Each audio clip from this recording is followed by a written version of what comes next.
I paid cash for lane 13. What the pins confessed after midnight. I didn't pay cash for lane 13 because I like bowling. I paid because pins are honest in a way people keep trying not to be. You wind up, you send what you've got, and whatever's still standing tells on you. Our alley is the stubborn kind with a sun-faded sign and a bar that never pretended to be a restaurant. The carpet is louder than gossip. The ceiling tiles know what they've seen. If you help the manager reset a foul sensor on league night without giving him a speech about process, he'll remember. So when I called at 11:30, Cal cleared me a lane between a church group's fundraiser and the graveyard shift oilfield crew. You get 13 till 2, he said. Cash only. And no trials after 2. He said it the way men say rules when they remember why they were invented. At 11:44 p.m., my phone delivered the sentence my marriage could type in its sleep. Loadout ran late, quick debrief turned into a drink, might crash at the office. Don't wait up. Mara isn't a liar. She arranges the night into shapes the morning can forgive. She manages volunteers and donors and lightning with the same calm mouth. For a year we've been excellent at mercy and bad at appetite. Then came Aris. The operations lead every story like this gets assigned whether it wants one or not. He's the man with gaffer in his tote and posture that convinces rooms they can survive themselves. He stands exactly one respectful step from married women, which, in good light, makes the city safer, and at 1 a.m. makes my neck vote. I staked out lane 13 with a pitcher of water, a stack of mismatched house balls, and the kind of righteous patience only bad lighting can teach. The oil pattern shone like a secret doing its best to be polite. On the display above the lane, the last party had left a name that wasn't theirs, which felt like a useful metaphor even before I decided to be petty and erase it. They came in at 12:06, laughter already tired, the kind of laughter people use when they want to file the night under competent.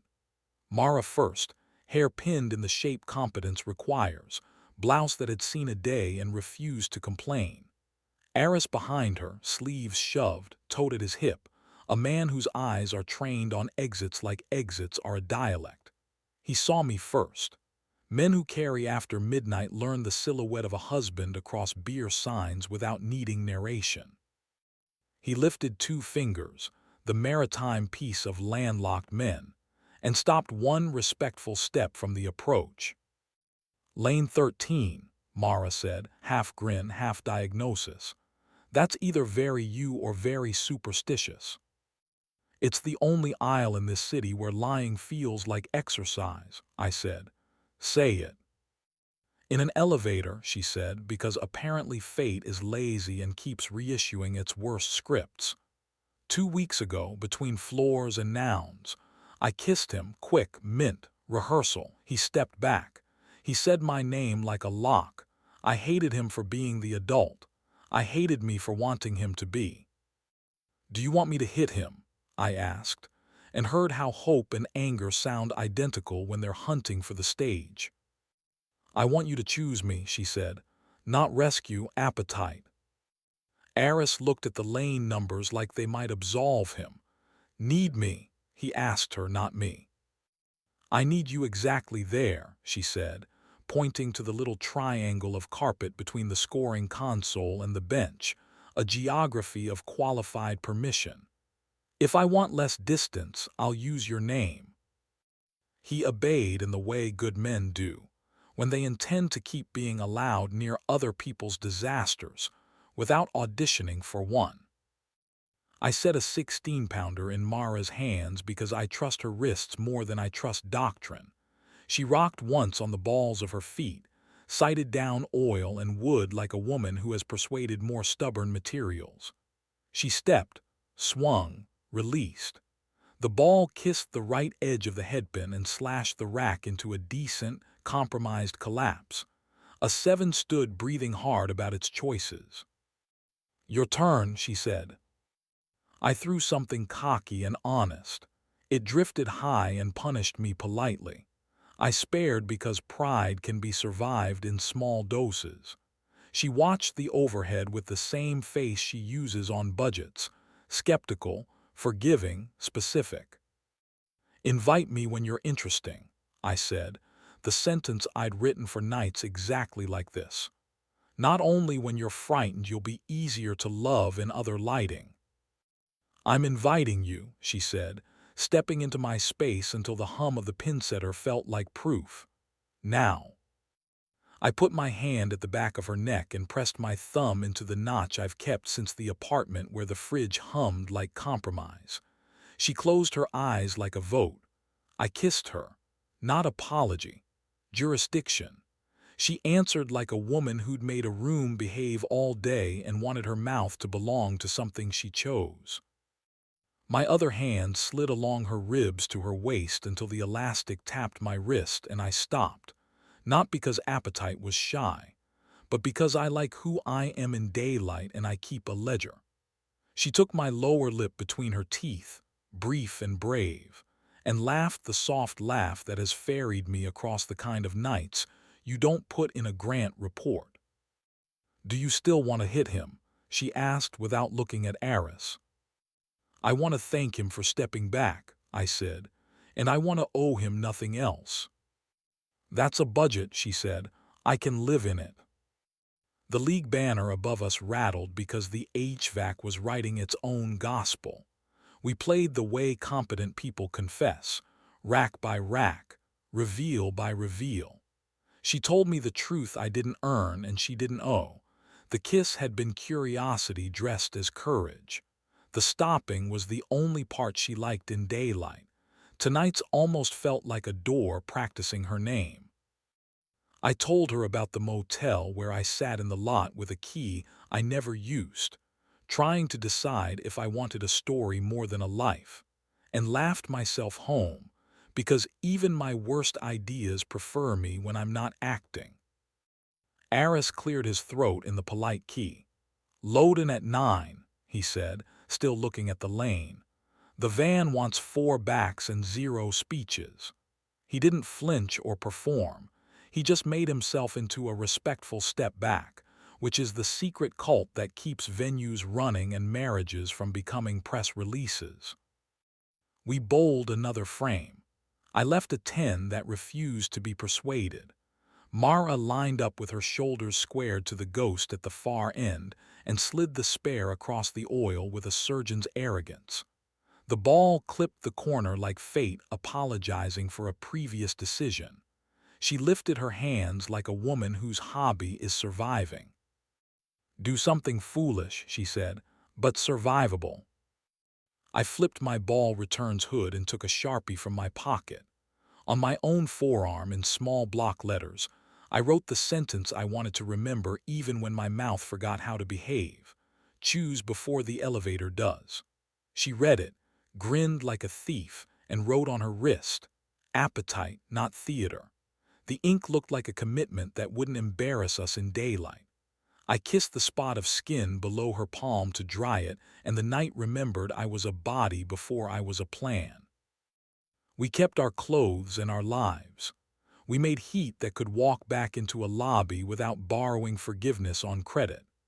The alley speakers fed us a playlist from somebody's cousin's phone, half promises, half instructional dance, and the pins kept answering our questions by either falling or stubbornly not.